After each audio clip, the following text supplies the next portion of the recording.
Selamat malam pemirsa.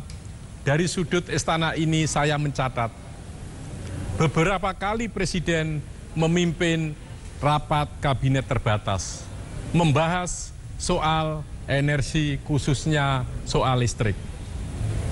Presiden pernah menyatakan, apabila Indonesia dilihat dari atas, dilihat dari bulan, maka hanya Pulau Jawa yang terang. Pulau-pulau lainnya gelap. Presiden juga berkali-kali menyatakan, setiap kali Presiden kunjungan kerja ke daerah, selalu mendapat keluhan bahwa listrik biar pet, listrik biar pet, listrik biar pet. Para pemirsa, listrik harus menjadi program nasional ke depan. Indonesia Terang harus menjadi program ke depan. Karena dengan listrik tercukupi di seluruh tanah air, anak-anak bisa belajar dengan baik. Industri kecil bisa tumbuh dan industri rumah tangga bisa bekerja sampai malam. Menteri ESDM Sudirman Said memanggul tanggung jawab ini. Sudirman Said bertanggung jawab bahwa program Indonesia Terang harus segera tercapai di dalam pemerintahan Presiden Jokowi. Para pemirsa, Indonesia Terang, Indonesia yang tercukupi listriknya adalah sebuah praksis bahwa berpolitik itu adalah dalam rangka bernegara dan bernegara itu untuk kesejahteraan rakyat. Para pemirsa dari sudut istana, Herdina dan Bung Kusnanto Anggoro, silahkan. Ya, baik, Cak Kardi, terima kasih. Saudara, demikian tadi Soekardi Rinakit, tim komunikasi Presiden. Dan selamat malam, saudara dan juga pemirsa TVRI serta Bapak Ibu di studio. Malam hari ini kembali kami persembahkan Sudut Istana, sebuah program yang tidak hanya menghadirkan perbincangan bersama dengan para narasumber, yakni mereka menyampaikan pesan dari istana, tapi kami juga menghadirkan cerita-cerita menarik, kisah-kisah menarik dari balik kunjungan Presiden Jokowi. Dan malam hari ini saya Herdina Suherdi bersama dengan Dr. Kusnanto Anggoro. Mas Kusnanto, selamat malam. Malam hari ini kita mengangkat tema mengenai Indonesia Terang. Mengapa Indonesia terang? Karena ternyata setelah 70 tahun Indonesia merdeka, masih banyak saudara kita sesama anak bangsa ini yang masih hidup dalam kondisi gelap gulita, belum menikmati yang namanya listrik. Mas Kusnanto, sebelum kita mulai, apa saja sebetulnya secara singkat masalah kelistrikan di tanah air ini? Banyak persoalan saya kira ya. Nanti kita akan berbincang dengan Pak Sudirman Said. Tapi sebelum kita berbincang lebih jauh, saya kira satu hal yang sangat ikonik, spesifik dari katakanlah Indonesia Terang, itu adalah bahwa ini program itu merupakan sesuatu yang sangat syarat ideologi. Baik dalam konteks misalnya pengejauhan tahan dari bagaimana pemerintahan sekarang itu memberikan prioritas kepada Indonesia Timur, karena 6 provinsi yang menjadi prioritas dalam sampai beberapa tahun ke depan itu adalah 6 provinsi yang ada di Indonesia Timur. Yang kedua terkait dengan itu adalah bahwa itu juga akan merupakan salah satu jembatan interconnectivity untuk mencoba menutup atau gap antara Indonesia Barat dan Indonesia bagian Timur. Kira-kira itu menjadi merupakan sesuatu yang akan sangat syarat dengan ideologi. Nah, yang ketiga saya kira yang juga sangat penting, di sini juga merupakan salah satu wujud konkret dari kehadiran sebuah negara. Jangan lupa bahwa nanti di dalam beberapa program itu nanti bisa diskusikan lebih jauh. Ada beberapa tindakan yang sangat afirmatif. Misalnya adalah dengan memberikan beberapa insentif kepada mereka yang mengambil kepeloporan dalam upaya-upaya ini dan sebagainya saya kira. Dan mudah-mudahan saja kita bisa berbincang cukup jauh dengan Menteri ESDM. Nah, itu tadi catatan yang kemudian dirangkum dengan singkat oleh Mas Kusnanto. Tapi nanti kita akan gali lebih jauh, tentu saja bersama dengan narasumber kita yang pertama malam hari ini. Langsung saja kita undang Menteri Energi dan Sumber Daya Mineral Bapak Sudirman Said. Silakan Pak. Selamat malam Pak. Selamat malam Bapak. Terima kasih sudah hadir. Pak Menteri ini dulu di awal tahun 2000-an mungkin publik mengenal beliau sebagai tokoh sekaligus aktivis anti korupsi ya. Lalu kemudian sukses menjadi pemimpin di berbagai perusahaan di dunia perminyakan dan kemudian terakhir menjadi direktur utama di PT Pindad. dan kemudian karena rekam jejaknya itu lalu ditunjuk oleh Presiden Jokowi untuk menjadi Menteri Energi dan Sumber Mineral. Pak Menteri, sekali lagi terima kasih sudah hadir. Yang pertama tadi seperti yang disampaikan Cak Kardi dalam tirai acara bahwa di Indonesia ini ternyata masih terjadi Pak yang namanya pemadaman bergilir, biar pet. Lalu bahkan ada beberapa daerah yang sama sekali belum ada listriknya. Kenapa Pak itu bisa terjadi? Padahal kita sudah 70 tahun merdeka, Pak.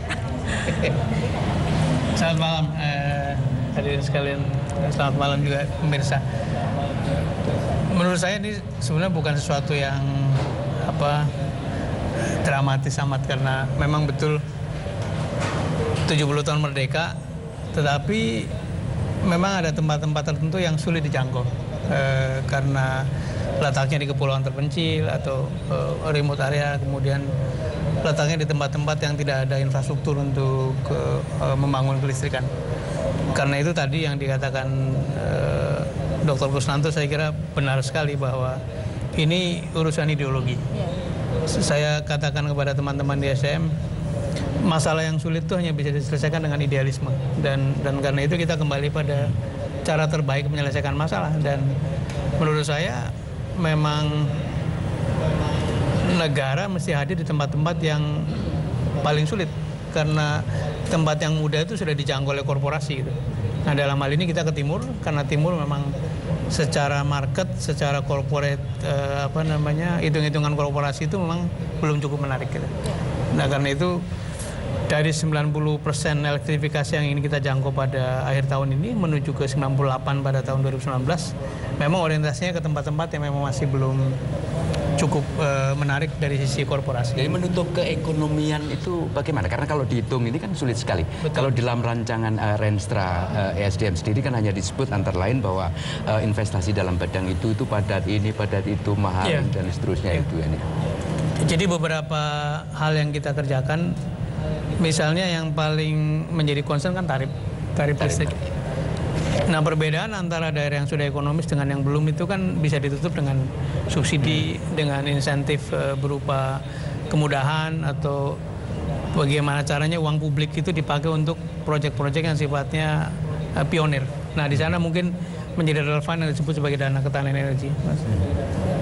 Baik, karena Bapak sudah menyinggung mengenai listrik, tarif dasar dan sebagainya, kita jadi teringat kemudian bahwa pemerintah berencana untuk mencabut subsidi listrik khusus untuk pelanggan di 900 volt ampere ya Pak ya.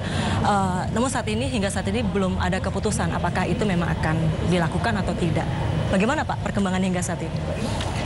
Tidak ada intensi sama sekali mencabut subsidi. Yang akan dilakukan adalah menjamin atau menjaga supaya subsidi itu jatuh kepada masyarakat yang berhak. Dan selama ini kira-kira ada 45 pelanggan listrik yang mendapatkan subsidi, tapi 22 juta diantaranya itu pelanggan yang sebetulnya tidak masuk kategori miskin. Jadi karena itu kemudian ingin diyakinkan bahwa betul-betul subsidi jatuh kepada orang-orang yang membutuhkan. Nah, kapan itu dilakukan? Sekarang sudah diselesai pendataan bekerjasama dengan TNP 2K. Sekarang itu kita mau sampaikan kepada rapat kabinet, sudah itu barangkali akan diputuskan kapan dimulai pergeseran itu. Tapi kita yakin bahwa tapi masih tetap ada jaminan toh kira-kira bahwa katakanlah untuk pengguna yang sampai 900 volt ampere lalu kemudian 1200 dan seterusnya kan ada diferensiasi. Misalnya kan tidak terlalu fair kalau para pengguna yang menggunakan konsumsi listrik besar karena asumsinya lalu mereka sebenarnya mempunyai tingkat pendapatan yang lebih baik itu mendapatkan subsidi. Tapi sebaliknya juga kalau yang antara 1200 mungkin mengajukan permintaan tapi yang sampai 900 itu secara otomatis atau tidak tahulah bagaimana nanti.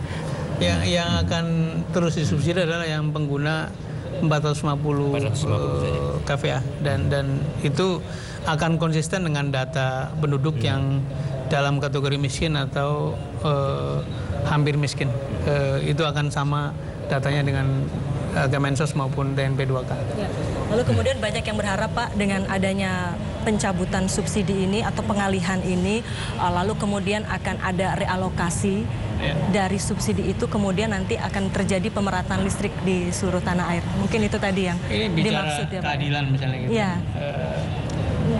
Yang ini kalau bicara energi keseluruhan, yang punya motor, yang punya mobil dulu kan dapat subsidi. Kemudian yang dapat listrik 900 tadi, bahkan 400 dapat subsidi. Tapi saudara kita yang di 12.000 desa itu, yang belum mendapatkan listrik 1 watt pun, malah tidak dapat apa-apa gitu. Jadi kalau kita kemudian kita geser subsidi yang selama ini dinikmati yang konsumen 900 kVA, itu jumlahnya bisa 12 triliunan. Itu cukup untuk mendanai program tahunan dari tadi Indonesia Terang. Karena kita hanya butuh kurang lebih 2,2 gigawatt untuk melistriki daerah yang masih tertinggal itu. 12.659 Dan itu artinya beberapa tahun dari penghematan subsidi itu bisa menutup kebutuhan tadi. Baik. Untuk mendorong investasi, saya kira kan private sector akan banyak terlibat dalam sebetulnya itu, ya? Kalau kita bisa menjamin gapnya tadi, misalnya ada ide apakah bisa tarif listrik di tempat-tempat tertentu itu di double atau di triplekan dari tempat-tempat yang sudah ekonomis, karena memang daerahnya sulit, kemudian jumlah ya atau namanya skalanya itu tidak terlalu besar. Kalau itu bisa dilakukan, maka sebetulnya cukup menarik bagi investor. Begitupun kalau kebijakan fitin tarif kepada developer yang mau membangun energi terbarukan itu juga bisa menjadi perangsang untuk masuk ke. Tapi dari segi regulasi udah siap belum? Saya pernah dengar misalnya bahwa ada beberapa tawaran investasi dari Belgia untuk wind power, untuk tenaga angin. Tapi rupanya kita belum cukup mempunyai regulasi untuk menerima itu. Dan saya kira ini bukan satu-satunya, toh. Jadi tentu jawaban Pak Menteri saya bisa mengantisipasi. Itu akan dibuat aturan itu. Pertanyaan saya oleh karenanya, kira-kira perlukan waktu berapa lama Pak Menteri itu ya untuk bisa menyiapkan regulasi-regulasi terkait sehingga bukan hanya insentifnya, tapi juga legal requirement-nya itu betul-betul bisa disiapkan. Karena ini kan yang menyiapkan segala macam kan melibatkan banyak pihak ya, kurang lebih ya. Benar sekali. Jadi kita mesti dengar concernnya Kementerian Keuangan, BUMN, karena misalnya PLN itu kan secara struktur korporasi ada di bawahnya Kementerian BUMN, dan kita memberikan regulasi karena itu memang benar memerlukan koordinasi. Saya kira dalam waktu 3-4 bulan dari sekarang akan selesai, karena itu memang menjadi prioritas di SDM. Tantangan terberat apa dong? Karena kalau setahu saya sekurang-kurangnya mulai, seingat saya tanggal 15 November ya, saya kira kemarin juga ada Perpres nomor 3 dan 4 tahun 2016 yang termasuk diantaranya adalah mencoba katakanlah membagi supaya PLN itu mempunyai di satu sisi di bawah pembinaan Menteri SDM dalam hal technicalities, tapi di sisi yang sama itu menjadi ranah Menteri BUMN khususnya dari segi korporasi. Jadi ini kan harus ada itu dulu gitu ya. Terus terang penyamaan persepsi itu menjadi hal yang cukup menantang gitu, karena misalnya ada yang punya pendapat kalau PLN diminta terus-menerus membeli listrik yang lebih mahal, itu kan bisa-bisa mengalami kerugian. Padahal sebetulnya PLN sudah dijamin marginnya. Undang-undang menjamin marginnya. Jadi tidak perlu ada kekhawatiran. Dan kemudian selama ini dalam kondisi apapun pemerintah tidak pernah membiarkan BUMN kita tuh rugi, dalam hal ini PLN. Jadi itu satu yang harus disamakan persepsinya, baik PLN-nya sendiri, kemudian antara Kementerian SDM dan BUMN itu juga perlu ada kesamaan dan kita terus berkoordinasi. Yang kedua adalah tentu saja kendala geografis, karena 60% dari 12.659 desa itu adanya di 6 provinsi yang secara geografis memang terdiri dari pulau-pulau. Dan menjangkau pulau-pulau itu bukan sesuatu yang gampang. Saya pernah berkunjung di satu pulau Selaru di bagian paling bawah Indonesia. Ke sana setelah mendarat di Saumlake harus menggunakan perahu beberapa jam. Dan itu pun sangat tergantung pada cuaca, karena begitu cuacanya buruk, gelombangnya tinggi sekali. Baik. Nah, membangun di daerah seperti itu saya kira merupakan effort yang lebih ya Pak ya. Baik, dengan sebegitu kendala yang ada gitu ya Pak ya, tentu saja capaian-capaian sudah berhasil dicapai oleh Kementerian SDM di bawah pimpinan Bapak. Apa saja Pak capaian hingga saat ini? Keseluruhan saya ingin share kepada masyarakat bahwa saya bersyukur dalam situasi yang komoditi harganya rendah, kemudian minyak juga rendah, teman-teman di SDM tetap menjaga semangat untuk reform. Dan saya ingin share beberapa saja. Nomor satu misalnya orang dulu punya mitos bahwa subsidi itu punya rakyat kecil, miskin, karena itu jangan diutak-atik. Tapi berkat leadership dari Pak Presiden dan Pak Wapres, ini bisa kita selesaikan. Dan sekarang kalau kita lihat budget untuk infrastruktur kan berlipat-lipat. Budget untuk membangun waduk, membangun jembatan, bangun jalan tol, itu jauh lebih besar gitu. Mitos yang lain adalah seolah-olah petrol itu sesuatu yang sakral, yang tidak bisa diganggu-gugat, karena mafia migas akan selalu menguasai penguasa gitu. Yeah. Itu juga kita selesaikan. Dan sekarang penghematannya luar biasa karena puluhan juta dolar sudah berhasil dihemat oleh Pertamina ketika melakukan dealing langsung dengan para produsen. Baik. Salah satu target lain yang juga ditargetkan oleh Bapak akan bisa direalisasikan hingga akhir 2019 misalnya adalah proyek listrik 35.000 megawatt.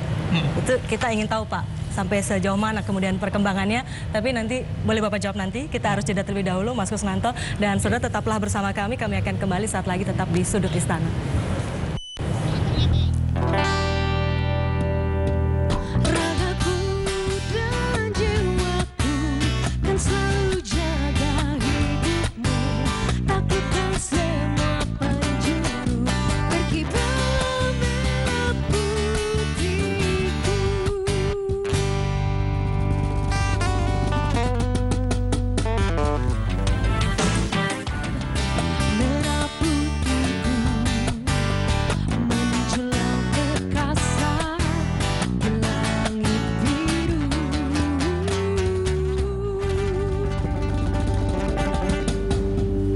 Terima kasih saudara Anda kembali bersama kami di Sudut Istana dan kita masih berbincang mengenai tema Indonesia Terang.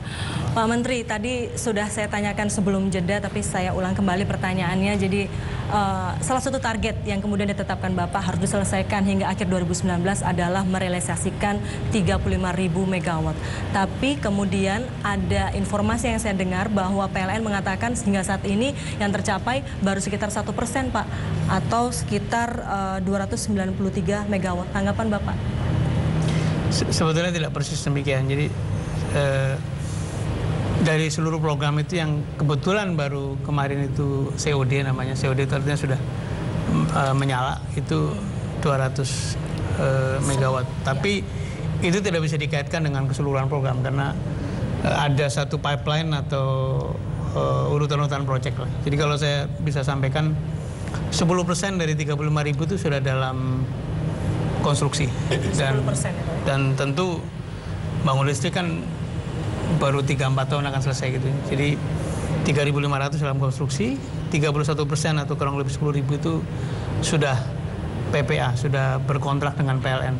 Artinya begitu mendapatkan satu rilis atau financial closing dari investor atau dari bankers, maka bisa segera konstruksi juga.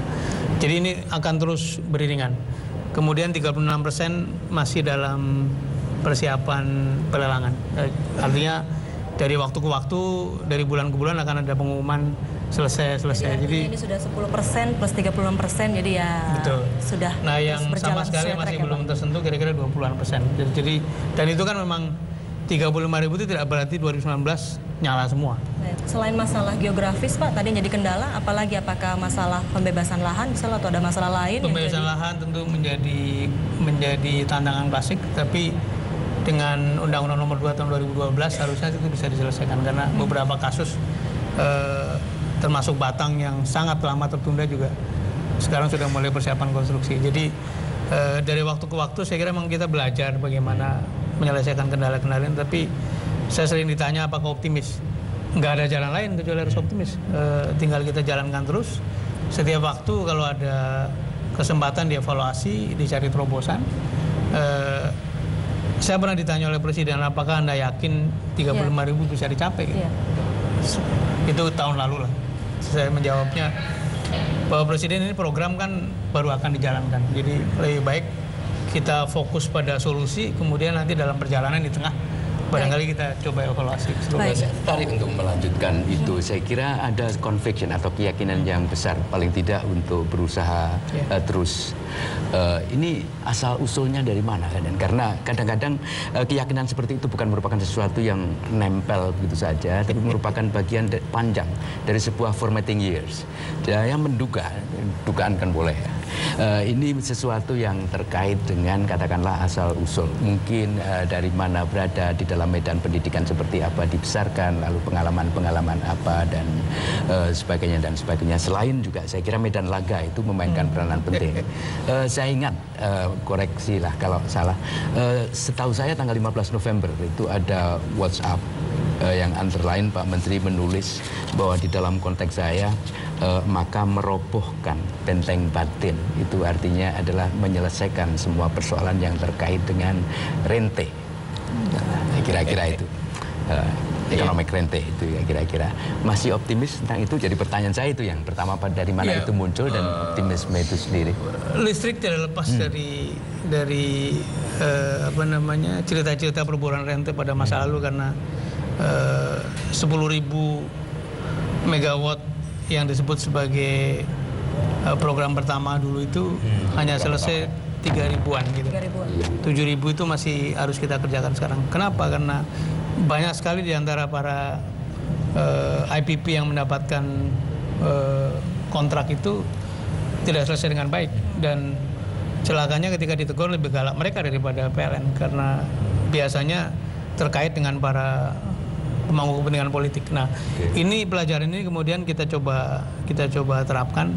Bagaimana caranya ketika menunjuk itu harus ada due diligence, harus dicek betul kemampuan teknisnya, kemampuan finansialnya.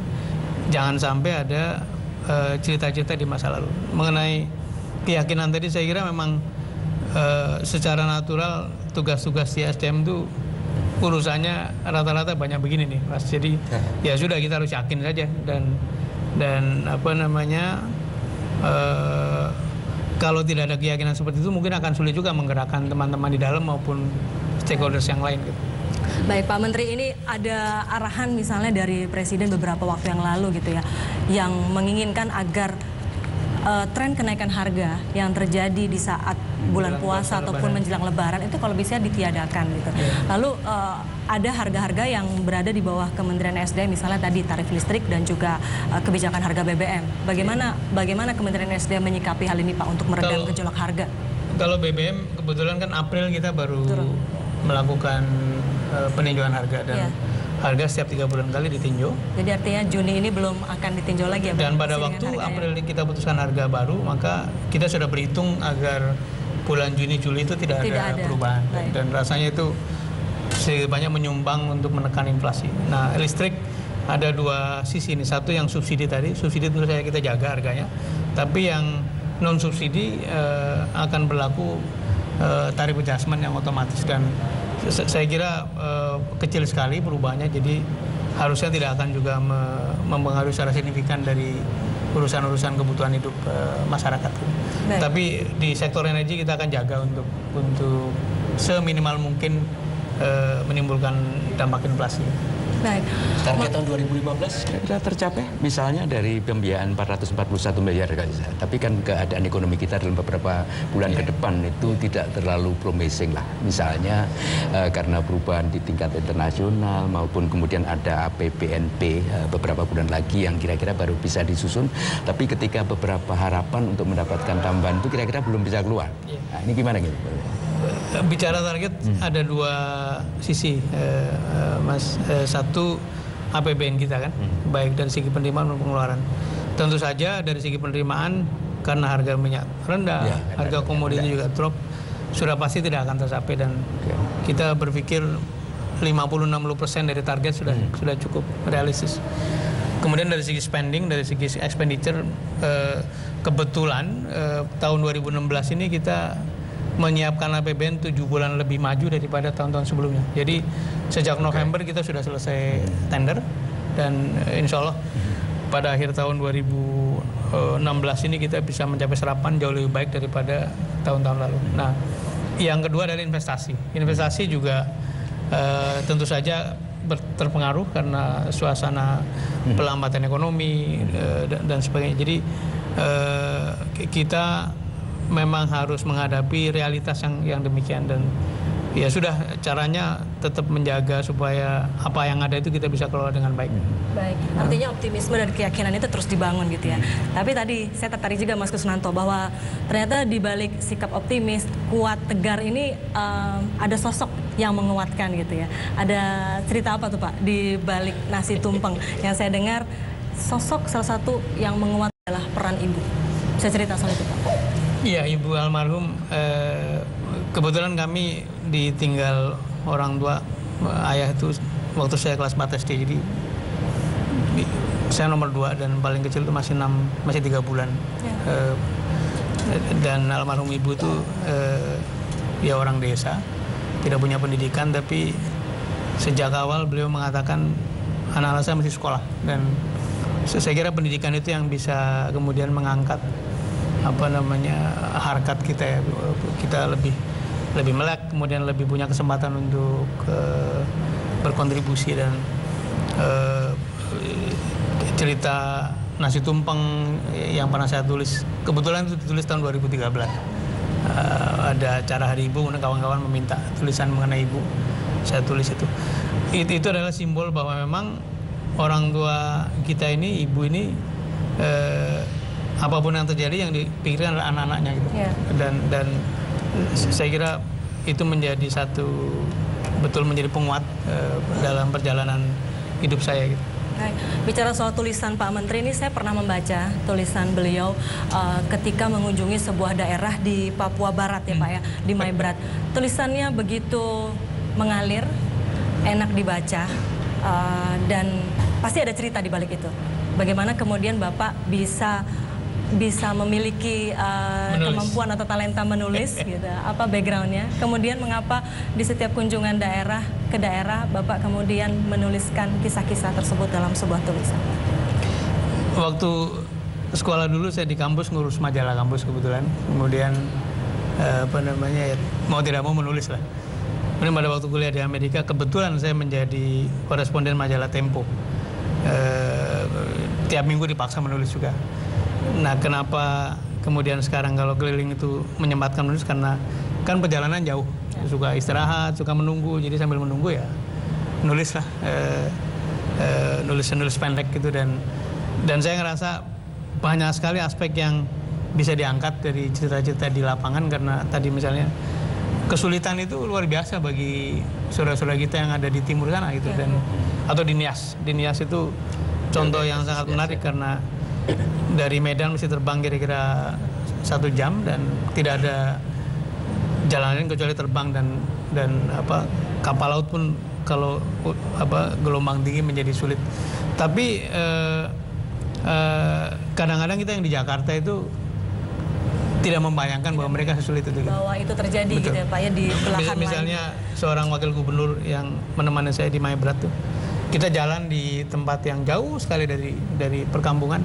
Tiba-tiba lihat desa, lihat 1-2 rumah. Saya tanya kepada Bu Agub, Bu, ini orang kalau sakit bagaimana gitu? Iya. Listrik nggak ada. Jawabnya sangat straightforward, sangat langsung, bahwa ya bisa sampai meninggal, kadang-kadang nggak ditolong karena tidak ada komunikasi, tidak ada transportasi. Nah, karena Bapak itu saya kaget ya waktu itu dengar cerita itu. Saya sangat ngotot untuk bagaimana listrik ini bisa masuk segera ke wilayah seperti itu, karena begitu ada listrik minimal kita bisa pasang BTS gitu ya, kemudian telepon tersambung dan isolasi bisa dibuka. Ya. Nah, belum lagi soal kesehatan, soal pendidikan. Di situ saya ingat Bapak menggarisbawahi bahwa listrik adalah salah satu pintu gerbang menuju peradaban.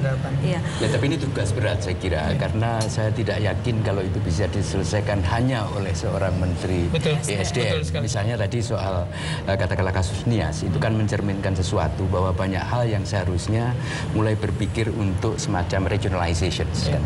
Itu mungkin PLN termasuk diantaranya. Dan yang ketiga, dalam konteks prioritas 6 provinsi misalnya, itu saya ingat satu hal itu Pak Menteri, kebetulan mereka ber-6 provinsi itu kan termasuk wilayah kepulauan. Undang-undang kita tentang pemerintah daerah pasal 30 itu memandatkan tentang pembentukan perpres tentang kepulauan. Sampai sekarang itu belum selesai. Jadi saya kira juga ada tugas di tempat lain yang saya kira akan merupakan entah namanya katalis, entah namanya amplifying factors atau apapun yang kalau itu tidak bisa diselesaikan, itu Pak Menteri juga akan dihadapkan pada kesulitan-kesulitan atau paling tidak programnya tidak semulus seperti yang kita duga. Itu menjadi tantangan yang cukup berat nggak sih Pak?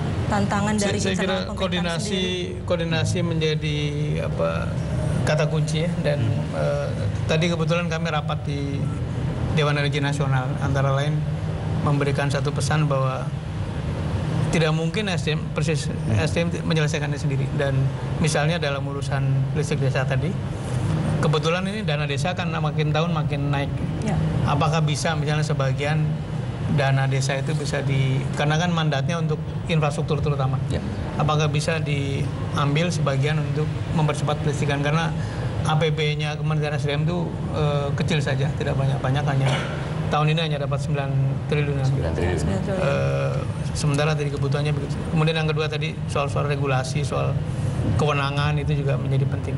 Dan saya sangat berharap betul bahwa regionalisasi PLN itu bisa segera nyampe kepada institusinya dibangun di daerah, kemudian kewenangannya diberikan ke daerah, sehingga masalah di daerah itu bisa cepat diselesaikan, diatasi, kemudian keputusan tidak harus serba dibawa ke Jakarta, karena negara ini terlalu luas. Ini termasuk isu teknikal atau isu korporasi? Sebetulnya itu korporasi. Tapi kita mendrive-nya bahwa contoh-contoh di mana PLN sudah punya institusi di daerah, misalnya Batam itu menjadi sangat baik karena bersama dengan Pemda menentukan tarif, kemudian kalau ada masalah apa-apa tidak harus pergi ke Jakarta. Jadi direktur regional punya kewenangan ngambil keputusan termasuk dalam pengadaan gitu. Jadi ini yang juga kita harapkan. Mas Kusnanto, Pak Menteri ini juga rajin men-tweet di Twitternya.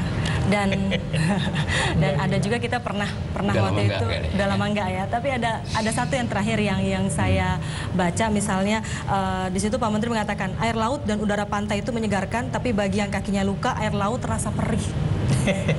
Maknanya apa itu Pak? Itu saya kutip dari ceritanya Cak Nur ketika menjelaskan bahwa sebetulnya ada kalimat-kalimat yang normatif saja, tapi kalimat normatif bagi orang yang punya kesalahan seperti menyerang dia gitu. Tapi sebetulnya tidak bermaksud untuk menyindir siapapun ya Pak ya? Enggak bermaksud apa. Jadi kadang-kadang kita bercerita mengenai kejujuran, mengenai tidak korupsi, tapi bagi orang-orang yang sehat-sehat itu bukan sesuatu yang menyakiti, tapi bagi orang yang memang hidupnya seperti itu kan jadi sakit. Nah ini saya teringat kalimat itu, kemudian saya tweet. Baik. Selain kemudian menulis, lalu menyampaikan aspirasi ataupun inspirasi yang tiba-tiba muncul melalui Twitter gitu. Bapak ini juga suka musik keroncong ya Pak? Saya suka musik apa aja. Suka keroncong, suka dangdut. Sekali-kali klasik juga ya. Tapi betul keroncong sering saya kalau ada pertunjukan saya kejar, dan dulu waktu masih punya waktu sekali-kali ngundang teman-teman main keroncong di rumah gitu. Hanya menikmati atau juga ikut menyanyikan lagu keroncong? Nggak bisa nyanyi, nggak bisa main musik. Tapi kalau saya penikmat yang baik nih. Tapi kalau bicara lagu keroncong yang paling disukai langgam atau keroncong asli atau apa Pak? Saya ingat satu grup keroncong yang main di Taman Suropati itu. Itu mendidik anak-anak jalanan yang mereka bisa memainkan lagu segala macam, dari lagu keroncong asli, lagu pop sampai lagu-lagu barat. Bahkan dia bisa memainkan musik yang sangat sulit, musiknya Chick Corea. Itu bisa mereka main. Jadi kita senang bermacam-macam. Baik, dan itu bisa menjadi media barangkali untuk melakukan relaksasi dari rutinitas pekerjaan yang begitu berat gitu mungkin Mas Kusnanto ya. Dan terakhir mungkin untuk menyimpulkan dari apa yang sudah kita bicarakan hari ini, apa Pak mungkin closing statement dari Pak Menteri nanti sebelum juga nanti ada catatan dari Mas Kusnanto. Seperti Mas Kusnanto disampaikan bahwa ini tantangannya kan di energi ini nyata gitu, dan Dahulu kita punya banyak constraint karena 3 hal. Nomor 1 karena cara pandang miopik, cara pandang jangka pendek, cara pandang transaksional gitu. Yang kedua adalah vested interest. Nah, yang ketiga kita terjebak pada politik populis yang kemudian dininabobokan rejim subsidi. Ini yang ingin kita selesaikan. Nah, ke depan saya kira kunci dari kelangsungan transformasi ini adalah kalau kita konsisten dengan arah kebijakan, kalau leadersnya itu diisi betul-betul orang-orang yang kredibel, yang jujur, yang kompeten.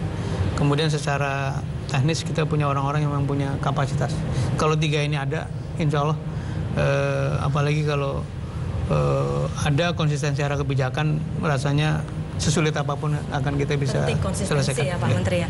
Mas Kusnanto, mungkin untuk sebagai catatan. Menggarisbawahi saja sebagian kecil dari katakanlah program Indonesia Terang itu, karena sekurang-kurangnya kita well equipped sekarang saya kira dengan adanya Perpres 3 dan Perpres 4 tahun 2016. Jadi meskipun tantangan itu berat, tapi sekurang-kurangnya dengan adanya katakanlah instrumen legal seperti itu, there is no turning back lah kurang lebih untuk beberapa tahun ke depan, sehingga harapan untuk mencapai 97% elektrifikasi dan seterusnya pada tahun 2019 itu saya agak optimis, tidak terlalu pesimis. Tentu saja optimisme itu harus ditopang oleh beberapa hal, dan penyakit yang paling serius di Republik ini menurut saya adalah koordinasi. Karena pada umumnya koordinasi itu kan menemukan antara kepentingan dari beberapa sektor, dan semua sektor pasti benar menurut kepentingan dari sektornya. Ini yang problem. Akibatnya adalah bahwa leadership is very important untuk dalam soal itu. Jadi mudah-mudahan lah kita berhasil, karena sekali lagi orientasi atau di political objective untuk program Indonesia Terang ini seperti tadi itu sangat ideologis saya kira ya. Jadi mudah-mudahan koordinasi bukan lagi menjadi barang mahal ya. Mudah-mudahan kita berharap itu tidak terjadi. Paling tidak mudah-mudahan lebih baik lah. Iya, baik. Dan terima kasih Pak Sudirman Said, Menteri Energi dan Sumber Mineral, sudah bergabung bersama kami, sudah berbagi banyak informasi dengan kita malam hari ini. Dan ada cerita menarik apa kira-kira yang akan disampaikan oleh Cak Kardi. Cak Kardi, silakan. Pemirsa, ini catatan kecil saya di balik belusukan Presiden Jokowi. 2 Agustus 2015, Presiden mengadakan kunjungan kerja ke Luwuk, Sulawesi Tengah. Presiden meninjau kilang gas alam cair Donggi Senoro. Waktu itu Kaset Pres Pak Jumala belum lama dilantik sebagai Kaset Pres. Beliau ikut dalam kunjungan kerja ini. Setelah meninjau gas alam itu, Presiden meluncur menuju ke desa Uso di Banggai. Presiden membagikan kartu Indonesia Sehat dan kartu Indonesia Pintar. Waktu itu kebetulan habis hujan. Lapangan tempat acara sangat becek, sehingga sepatu Presiden penuh lumpur. Ketika masyarakat ingin menyalami Presiden, lumpur-lumpur juga kena di celana Presiden. Demikian juga dengan Pak Jumala, saya, dan rombongan yang lain yang mengikuti acara waktu itu. Pulang dari kunjungan kerja itu, di rumah Pak Jumala disambut oleh istri dan anaknya dengan terkejut. Pak, katanya ini naik jabatan, kerja dekat dengan Presiden, tapi kok sepatunya penuh lumpur begini? Ketika Pak Jumala bercerita itu kepada saya tersenyum sambil membatin. Istri dan anak Pak Jumala tidak tahu, sepatu Presiden jauh lebih kotor. Karena ketika diserbu oleh orang-orang untuk salaman, ada juga yang menginjak kakinya. Para pemirsa, ikut kunjungan kerja dengan Presiden tidak berarti sepatu kita dan baju kita akan selalu bersih. Kadang kita harus berlumpur. Para pemirsa, dari sudut istana ini, dari sudut rumah para pemirsa, dan dari sudut tanah air, jangan pernah lelah mencintai Indonesia.